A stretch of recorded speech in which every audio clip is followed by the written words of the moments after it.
మహాదేవ శ్రీమాత్రే నమః. Welcome to our channel times భక్తి.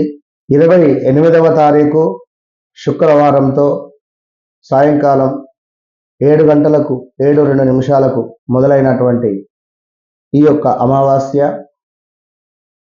శనివారం రోజు సాయంకాలం సుమారుగా కూడా 5 నుండి 6 గంటల వరకు కూడా ఉండేటువంటి యొక్క అమావాస్య.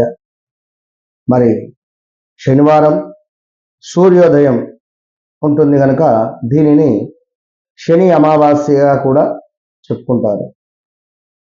సో శనివారము అమావాస్య అనేటువంటిది రావడము ఎంతో విశేషం. ఎవరికి విశేషము? శనైశ్వరుని వల్ల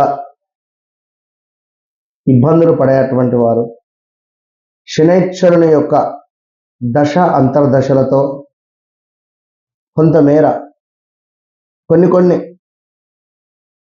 మైనస్ అంటే నెగిటివ్ ఎనర్జీని మనకు ఇచ్చేటువంటి ఈ యొక్క శనైశ్వర గ్రహం చీకటి రూమ్లో లైట్ బంద్ చేసిన తర్వాత చీకటి రూమ్లో ఎవరున్నారో తెలియదు, ఎక్కడున్నారో తెలియదు అనేటువంటి విధంగా శనైశ్వరుడు మనకు మభ్యపెడతాడు. మన వెనకాల ఎవరో మన సొమ్ము తిన్నటువంటి వారే మన గురించి చెడుగా మాట్లాడేటువంటి పరిస్థితి. మనం ఎంతగానో నమ్మినటువంటి వ్యక్తుల నుండి మైనస్ వాతావరణం రావడం,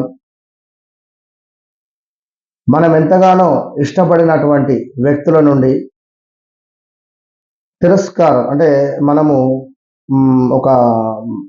అంటేనే ఒక నమ్మకం లేకుండానో ఒక దొంగలాగానో మనల్ని చూసేటువంటి పరిస్థితి. అదేవిధంగా మనీ నమ్మకంగా ఎవరికైనా ఇచ్చినా, మనీ రిలేటెడ్ బ్లాకేజెస్ ఏర్పడినా, మనీకి సంబంధించి లోన్స్, ఈఎంఐస్, మనం లోన్ అప్లై చేసినా రావాలి అనుకున్నా, ఈఎంఐస్ క్లియర్గా కట్టాలి అనుకున్నా, శనైశ్వరుని యొక్క అనుగ్రహం మన యందు ఎల్లవేళలా ఉండాలి. ఏలినాటి శని, అష్టమ శని, అర్ధాష్టమ శని, ఇలాంటి సప్తమ శని, ఇలాంటి పేర్లతో కొంతమేర శుభాలను, కొంతమేర అశుభాలను మనకు ప్రసాదిస్తూ మనం చేసుకునేటువంటి కర్మ ఏదైతే ఉందో దానిని బేస్ చేసుకొని ఒక సీసీ కెమెరా శనైశ్వరుడు అంటేనే మనం చేసే ప్రతి పని కూడా రికార్డ్ అయి 100% కూడా ఉంటుంది. ఖచ్చితంగా కూడా రికార్డ్ అయి తన వద్ద 100కు 200% ఉంటుంది. సో తప్పించుకోలేదు ఎవ్వరూ కూడా. ఒకానొక సమయంలో, ఒకానొక సందర్భంలో, ఫలానా సమయంలో ఫలానా మాట వల్ల ఈరోజు బాధపడాల్సి వస్తుంది. ఒకానొక సందర్భంలో మనం చేసినటువంటి తప్పు వల్ల ఈరోజు కర్మ అనేటువంటిది అనుభవించాల్సి వస్తుంది. కనుక ఈ శనివారము, శని అమావాస్య రోజు అద్భుతంగా కూడా శనైశ్వరునికి నమస్కరించుకోండి కృతజ్ఞతాభావంతో.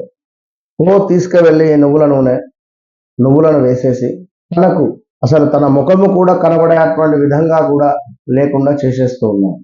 సో అలాంటి సందర్భాలలో జస్ట్ బ్లెస్సింగ్స్ తీసుకోండి. సీనియర్ సిటిజన్స్ ఉంటే ఏం చేస్తాం, మనం వెళ్ళి వారి యొక్క పాదాలకు నమస్కరించుకొని దండం పెట్టుకుంటాం. At the same time blessings తీసుకోండి. తన యొక్క పాదాలను టచ్ చేసి బ్లెస్సింగ్స్ తీసుకోండి. ఏదన్నా దేవాలయంలో దీపారాధనకు నువ్వుల నూనెను డొనేట్ చేయండి. అమ్మవారి దేవాలయంలో బెల్లాన్ని డొనేట్ చేయండి. ఎందుకు అంటే అమ్మవారి దేవాలయంలో పరమాన్నం వండుతారు కనుక తప్పకుండా కూడా అమ్మవారి యొక్క దేవాలయంలో ఇలాచీలు, అదేవిధంగా బాదం, కిస్మిస్, నెయ్యి, బెల్లము ఇవి దానంగా ఇస్తే మీరు ఇచ్చినటువంటి వస్తువులతో పరమాన్నం రోజు కూడా వండి అమ్మవారికి నివేదన చేస్తారు.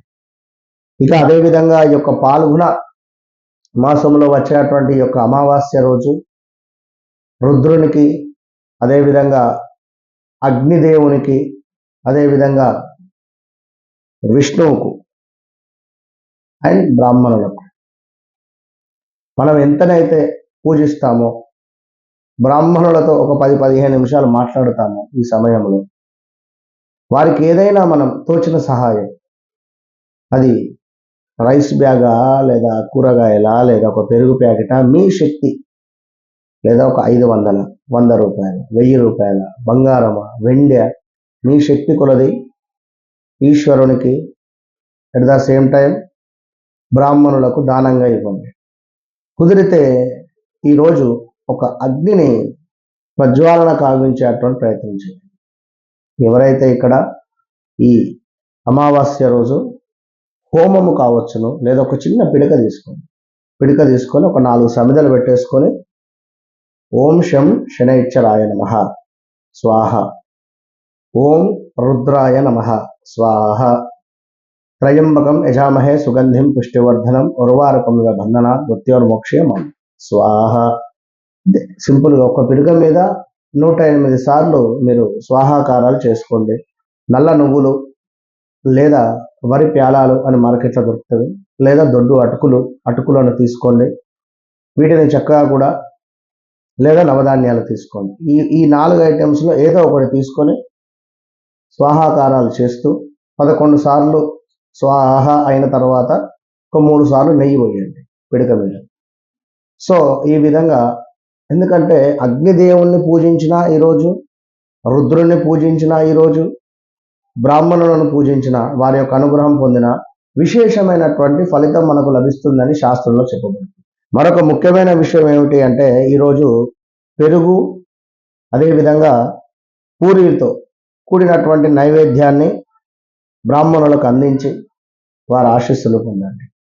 అదేవిధంగా ఆరాధన అంటే ఒక 10 నిమిషాలు కూర్చొని కృతజ్ఞతా భావంతో ఈశ్వరుణ్ణి ఆరాధించండి. దీంతో పాటుగా మీ యొక్క శ్రేయస్సు పెరగాలి అని కానీ, మరియు సానుకూలమైనటువంటి శక్తులను నాకు ప్రసాదించు అనేటువంటి విధంగా కూడా ఈశ్వరుణ్ణి వేడుకునేటువంటి ప్రయత్నం చేయండి. చాలా అంటే చాలా సింపుల్.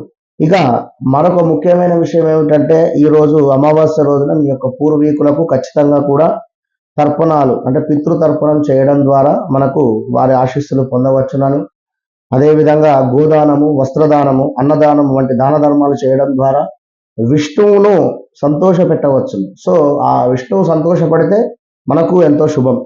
అదేవిధంగా పరమాన్నాన్ని ఇందాక నేను ముందుగానే చెప్పుకున్నాను, ఏది విష్ణువు ఆలయంలో కానీ, లక్ష్మీదేవి ఆలయంలో కానీ, దుర్గామాత ఆలయంలో కానీ పరమాన్నంను నివేదన చేయండి.